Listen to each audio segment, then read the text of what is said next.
Green Lantern, Emerald Twilight. Coast City was dead to begin with. Classically, every hero had their own city that they came from, that they would save, that they would protect.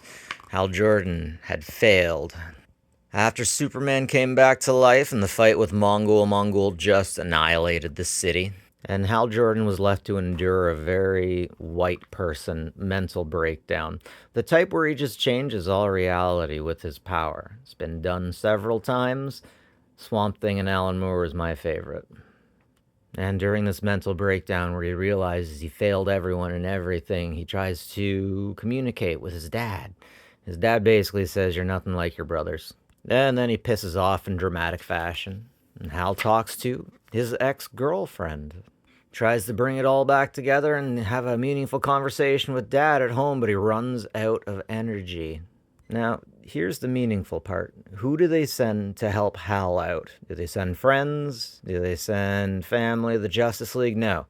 They send one of these little green dudes against him, which is basically like sending the cops to a domestic disturbance. It is never a good thing. Cops don't like dealing with domestic disturbances.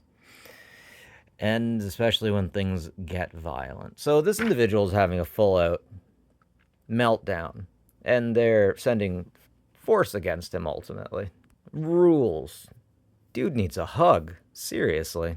So instead of helping Buddy out, they basically just try to take all of his powers and say, yeah, you're not mentally strong enough for this. We're not going to give you any mental health support or anything like that. We're not going to give you any friendship. You just figure things out on your own.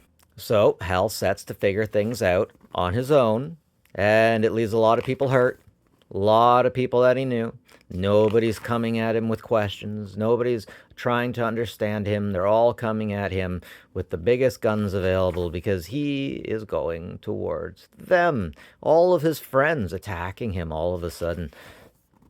Everyone. No one's trying to talk him down. This is just making everything worse. Violence begets violence. Darkness begets darkness. Do you see what I'm getting at? This is like the Waco, Texas incident where we had nut jobs that were, I'm pretty sure they didn't actually break any laws, or if they did, they were only very small ones. And the ATF coming in and saying, hey, we are going to put our boots in your face and you are going to enjoy it. And then we're going to desecrate your graves. Yeah, we could have sent Kilowog to talk to him, but then that wouldn't make for a very epic fight now, would it? Made it this far, and all because the little blue dudes wouldn't pay for mental health courses for Hal Jordan.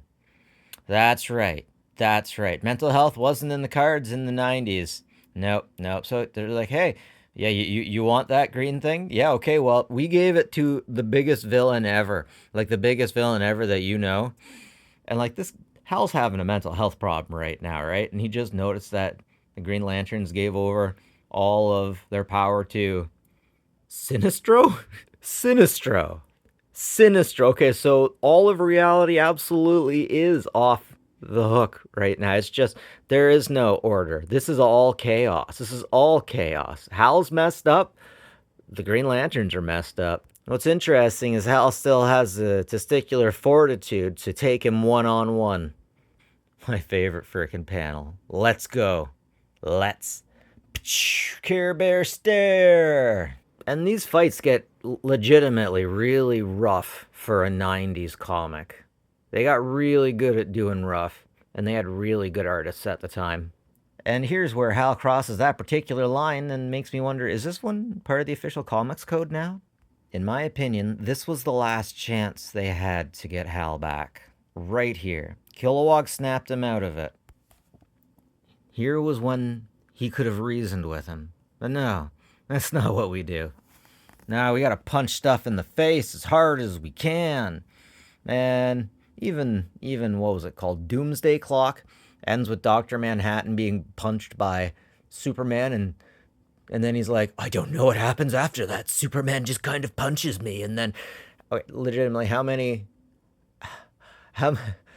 issues are ended in the comic book universe by Superman punching someone in the face? So ultimately, this entire situation turns GL into Elon Musk. And now he's all messed up. That's right. Twitter has taken over his daughter and his daughter's mind. So now he's going to destroy all of the internet and all of North America because he lost his daughter. But seriously, if you lose someone you love, it is a legitimately big deal. That's Elon, man. Elon's coming for your Doge. Now, what happens next is truly remarkable and horrifying. We have a broken man, Elon when he had his daughter, and then Elon when he lost his daughter. We're about to go into a really messed up crossover called 0 Hour. Will you put that away, please? Thank you. Get that out of my face, Hal. Bulge has always been a thing. Damn, I love that issue. That's just so badass. Like, you think, just, yeah. I am legitimately kicking myself because I can't remember his name. Was it John? He was legitimately my favorite Green Lantern because he could probably have taken that mental breakdown a lot better than Hal could have. And here we have, oh good, Guy Gardner. I remember him. First time I seen him was Death of Superman. Legit though, most hardcore GL. I think he could, yeah, #1. Anyways, thanks for watching with me, guys. Have a good one. Take care of each other.